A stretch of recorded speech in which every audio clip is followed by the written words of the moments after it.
শুভ সকাল। হুয়াহিন ভ্রমণ নিয়ে কথা বলি। হুয়াহিন আসার জন্য আপনি যদি হুয়াহিন দিয়ে আপনার ভ্রমণ শুরু করতে চান, তাহলে আপনি সুবর্ণভূমি এয়ারপোর্ট থেকে সরাসরি হুয়াহিন চলে আসতে পারেন।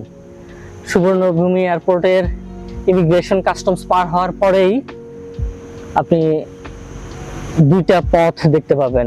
একটা হচ্ছে নিজস্ব ট্যাক্সি বা ভাড়া পরিবহনের একটা ব্যবস্থা, আরেকটা হচ্ছে আপনি সিটিতে যাওয়ার জন্য আপনি পাবলিক ট্রান্সপোর্টের মধ্যে অন্যতম হচ্ছে মেট্রো রেল, এবং সস্তায়। আপনার ব্যাংকক শহরে যেতে আপনার যেখানে 500-700 বাত, বাংলাদেশি টাকায় প্রায় 2-2,500 টাকা খরচ হবে, সেখানে আপনি মেট্রোতে গেলে মাত্র 40 বাতে আপনি ব্যাংকক শহরে চলে যেতে পারবেন। তাই আপনি যেদিকে অ্যারো দেওয়া মেট্রো সার্ভিসের সেদিকে যান। সেই দিকে গেলেই আপনি 8 নাম্বার ডিপারচার গেটটা পাবেন। 8 নাম্বার গেটে সামনেই দেখবেন হুয়াহিন বড় করে লেখা আছে, হুয়াহিনের কাউন্টার। সেখান থেকে আপনি হুয়াহিনের টিকিট কাটেন, 2 ঘন্টা পর পর বাস ছাড়ে। 342 বাত, বাংলাদেশি টাকায় 1000 টাকার মতো, বাংলাদেশি টাকা 1000 টাকা। 3.5 ঘন্টার একটা জার্নি, খুবই বিলাসবহুল বাস। সেই বাস টিকিট কেটে আপনি ওয়েট করেন, চলে আসতে পারবেন সরাসরি হুয়াহিনে। হুয়াহিনে আপনি 2 দিন খুব সুন্দর সময় কাটাতে পারেন। নীরব শহর, পাহাড়, সমুদ্র, বেশ কয়েকটা সুন্দর সুন্দর সি বিচ আছে, সি বিচগুলো দেখেন।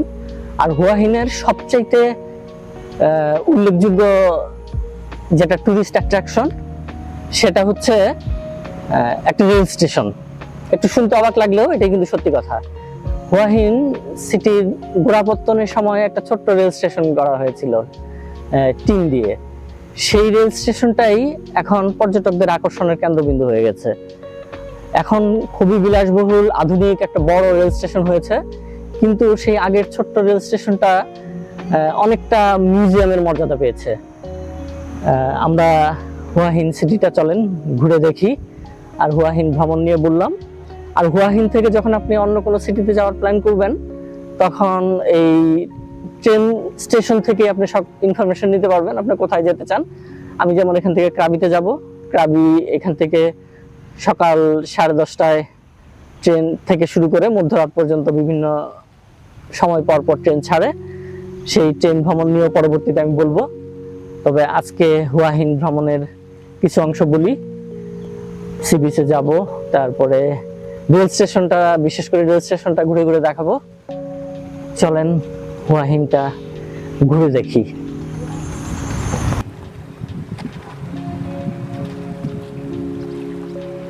হুয়াহিন বিচ,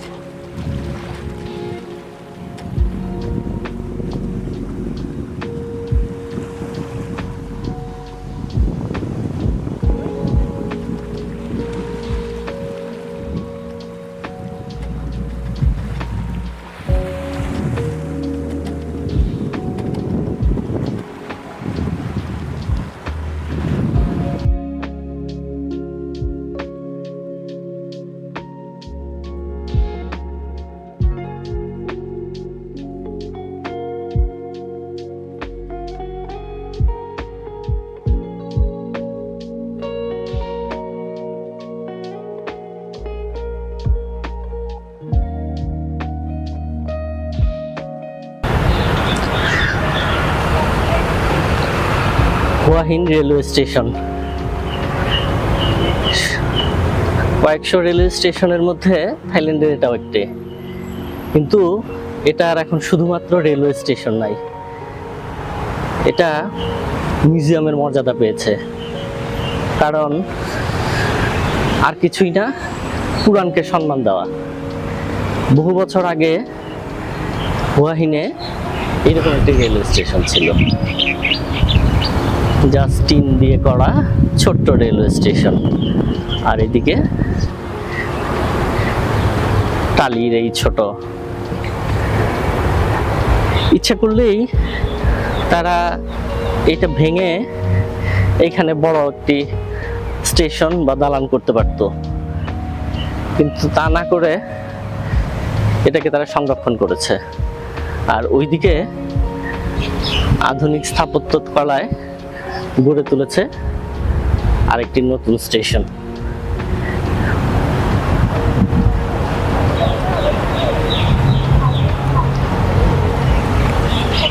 কিন্তু সেই যে টিনের পুরানো স্টেশনটা আর স্টেশনের আশেপাশের পরিবেশটা, কাঠের বেঞ্চিগুলো বা যেটা যেভাবে ছিল সেইভাবেই সংরক্ষণ করেছে এবং যত্ন করে রেখেছে। তাই দেশ বিদেশ থেকে হাজারো পর্যটক ছুটে আসে এই রেল স্টেশন দেখতে। হুয়া হিন রেল স্টেশনে দর্শনার্থীদের ভিড় লেগেই থাকে।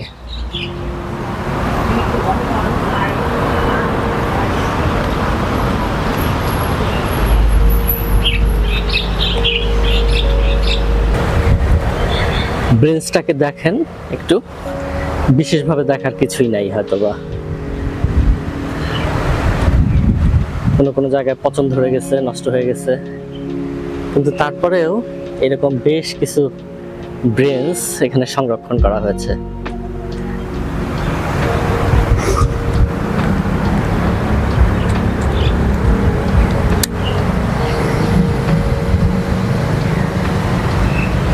কারণ এই ব্রেঞ্চগুলো ইতিহাসের সাক্ষী হয়ে আছে। এই হুয়া হিনে প্রথমে যখন স্টেশন করা হয় তখন এই ছোট্ট টিনের এই স্টেশনটা ছিল, আর এই কাঠের ব্রেঞ্চগুলো ছিল যাত্রীদের বসার জন্য।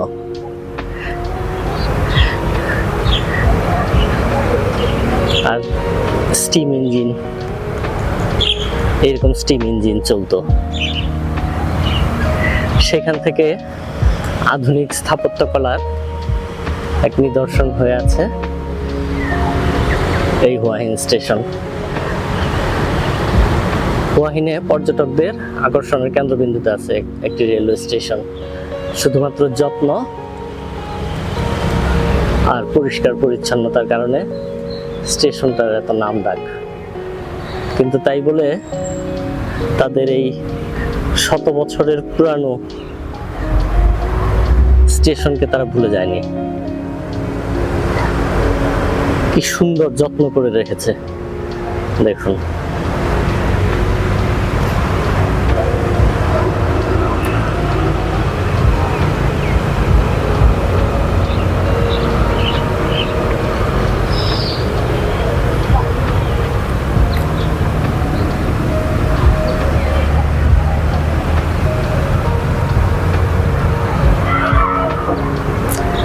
তাই তো হুয়া হিন রেলওয়ে স্টেশন শুধুমাত্র একটি রেলওয়ে স্টেশন না, এটা প্রায় একটি জাদুঘরের মর্যাদা পেয়েছে।